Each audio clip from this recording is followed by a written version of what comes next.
20 billion US ডলারের দুর্লভ প্রত্নতাত্ত্বিক ম্যাগনেটিক কয়েন দাবি করে চোরাই তামার তার গলিয়ে তৈরি করা ধাতব মুদ্রা গছিয়ে দিয়েছে প্রতারক চক্র। বিনিময়ে নিয়েছে নগদ 1,20,00,000 টাকা এবং 50 লাখ টাকার চেক।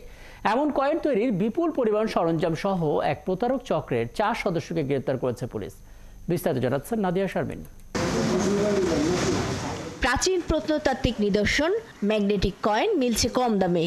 জাপান যুক্তরাষ্ট্রে এগুলোর এক একটার দাম 20 বিলিয়ন ডলার।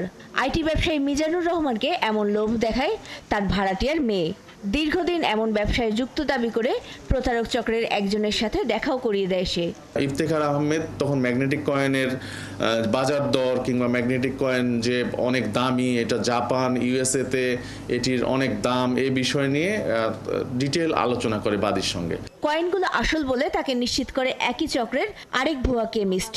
বাকি প্রতারকরা বিক্রেতা ও দালাল সেজে বিশ্বাসযোগ্য পরিবেশ তৈরির পর ভুক্তভোগী নগদ ও চেকে 1,70,00,000 টাকা দেন।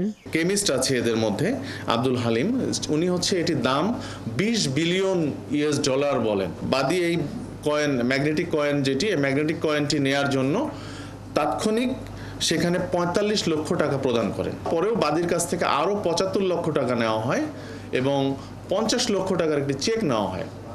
নেওয়ার পরে যখন বাদী পরবর্তীতে এই ম্যাগনেটিক কয়েনটি তাদের কাছ থেকে নেয়ার পরে উনি ওনার নিজস্ব মেকানিজমে পরীক্ষা করেন, তখন দেখা যায় যে এই ম্যাগনেটিক কয়েনটি ভুয়া।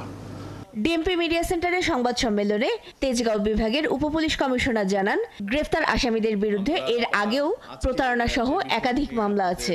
বেশ কয়েকটি মামলা পেয়েছি এবং জিজ্ঞাসাবাদে আরও অনেক তথ্য পাচ্ছি যে তারা এরকম কর্মকাণ্ড আরও অনেক জায়গায় এর আগেও ঘটিয়েছে। অভিযানে নগদ টাকা ছাড়াও 10টি মোবাইল, 4টি কথিত ম্যাগনেটিক কয়েন ও 50 লক্ষ টাকার চেক জব্দ করেছে পুলিশ। নাদিয়া শারমিন, 71, ঢাকা।